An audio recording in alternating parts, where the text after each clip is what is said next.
Now let me show you a lick that uses the flattened 7th in the traditional pentatonic way, and then we'll replace that one note in the lick and use the 6th, and hopefully you can hear the difference, again thinking of a C7 kind of context.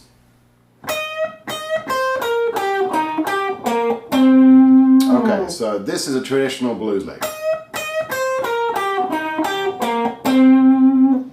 2 quarter step bends on the E flat on the 11th fret of the high E string with the pinky.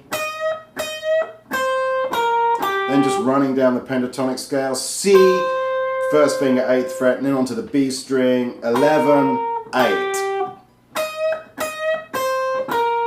Then we change direction, flatten our first finger over the 8th fret, G and B. And then to finish the lick, 8th fret to the 10th fret on the D string, B flat the 7th, C the root. Okay, got that. Now, let's change one note in that lick. Let's get rid of B flat, the 7th, and replace it with A, the 6th.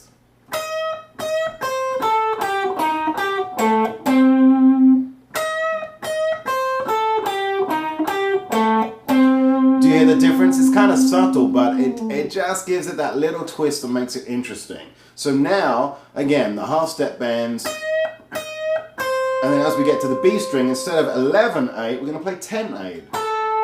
There's our new note, the 6th or the 13th.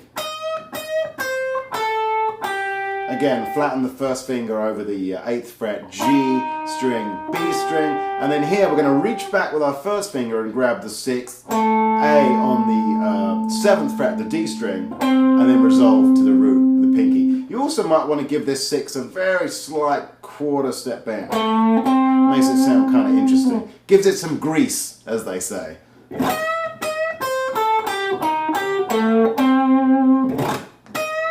I'm doing that rake again there that I can't seem to stop doing, so I'm flattening my palm, raking across the D, G and B strings, and as I hit the E string I lift off.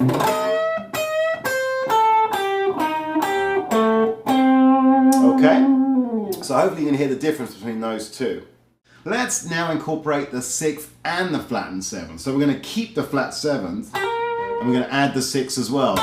So if you were running through the scale, you now have an extra note. It would be a 6-note scale. 6, flat 7. 6, flat 7. So here's an example lick using the 6th combined with the flat 7th.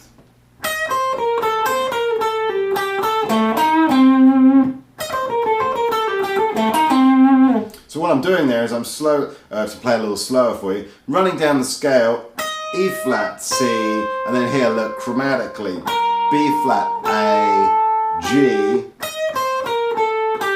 and then I overlap the scale, C on the E string, B flat, A, G again,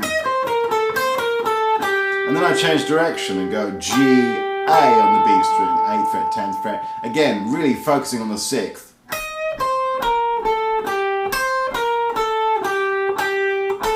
Then jump down to the low octave of the 6th on the 7th fret of the D string, give it a slight bend, minor 3rd on the 8th fret of the G, and then back home on the root, big resolution. And you could do this with the first finger to 2nd to pinky, or you could slide your first finger across, whatever's more comfortable. It's really a kind of a fun lick, especially if you kind of swing it.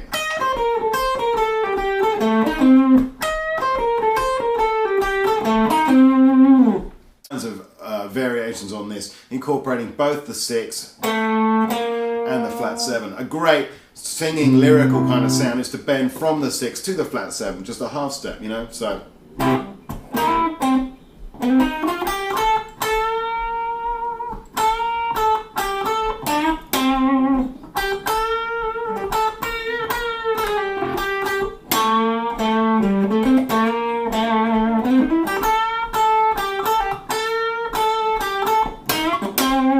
So again, you kind of, you know, every time you bend from that flat 6 to from that 6 to the flattened 7, you're hitting a nice chord tone, right? Because the flat 7 B flat is in the chord. So it's a nice resolution. You know, and then of course minor third to major third, which we talked about in a previous lesson, also gives you resolution. It's all about tension and resolution, if I haven't said that enough already, you know.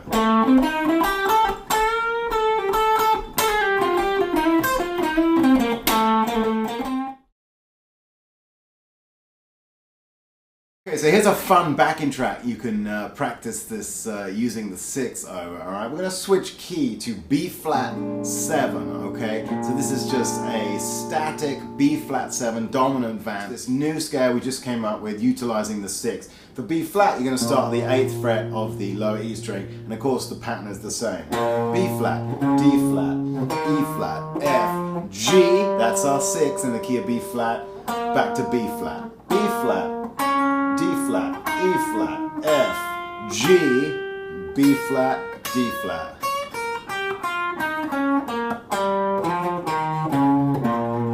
Once you get used to playing that in the root position, make sure you take it through all 5 pentatonic positions in the key of B flat, and then experiment over this backing track.